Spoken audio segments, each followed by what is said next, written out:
guionistas y directores de nuestra película. Y que, ojo, tenemos una película con presupuesto ilimitado para hacer de nuestras vidas lo que queramos y para inspirar en nuestro entorno con nuestra historia. No hay vida humana que no tenga una historia que valga la pena ser conocida y narrada.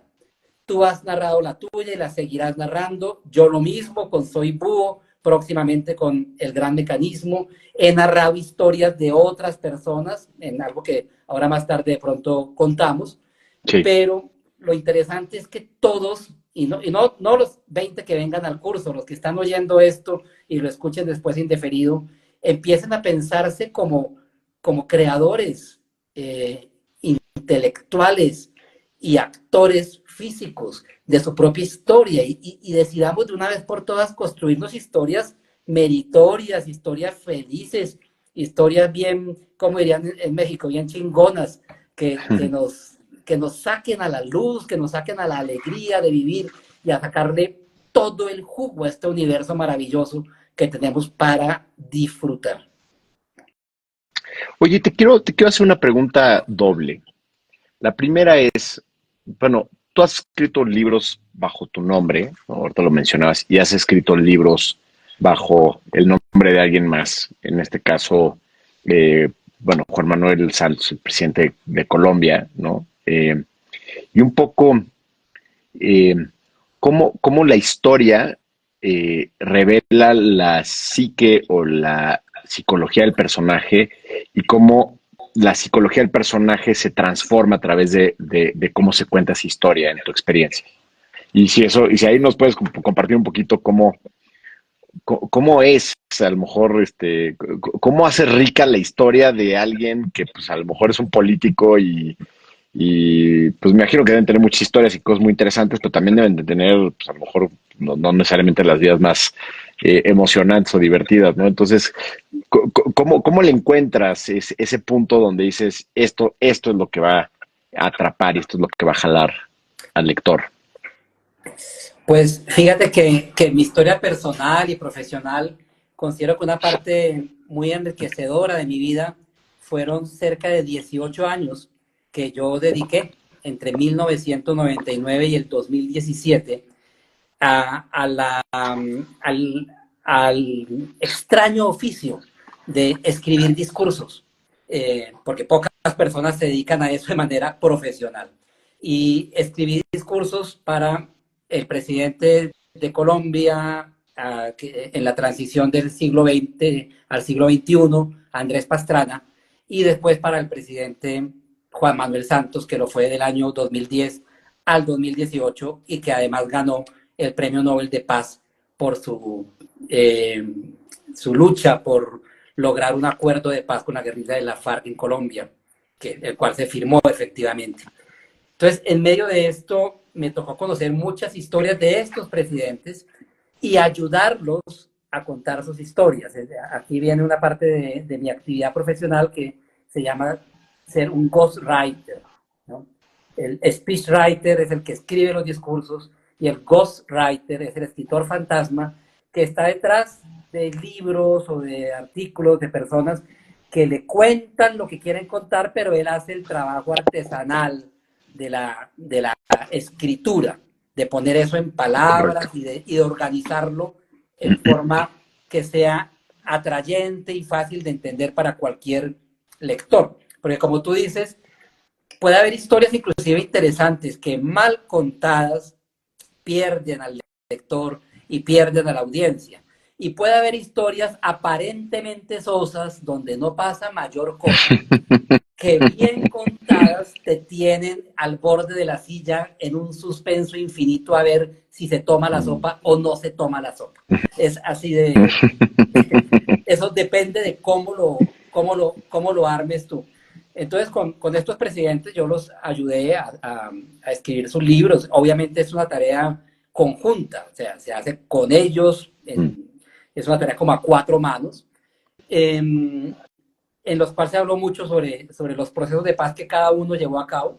El primero salió fallido, el de Andrés Pastrana, y el de Juan Manuel Santos, que sí tuvo un resultado feliz. Y es interesante lo que dices porque ellos me cuentan su historia, yo la escribo buscando esa parte sorpresiva, esa Te parte vas volviendo, perdón por la interrupción, pero te vas volviendo como su terapeuta, ¿no? O sea, total. cuando te van contando su historia, pues ellos mismos van, ¿no? Reconociendo un montón de cosas. Me imagino que te pasó varios momentos donde ellos así como que nada más abrían los ojitos y fuck, ¿no?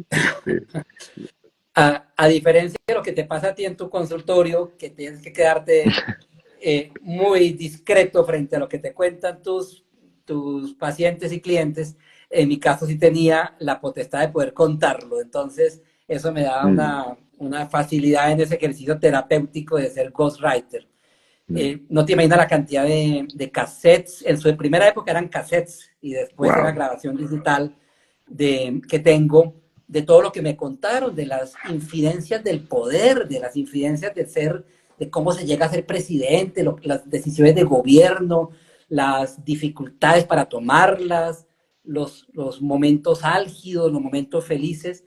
Y bueno, de todo esto uno extracta lo mejor, lo más interesante y lo pone en un libro de común acuerdo con el personaje.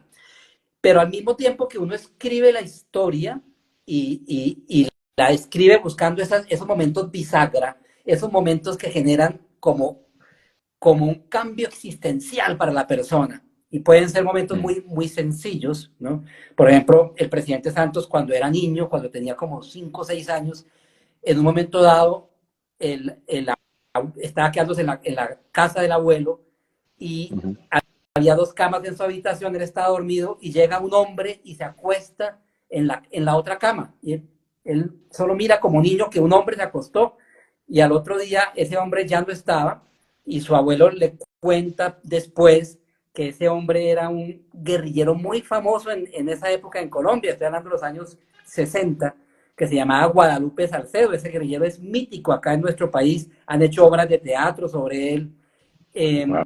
Y pues Guadalupe Salcedo dormía en su cuarto y ahí empezó su relación con estos subversivos, con los cuales décadas después va a ser la paz.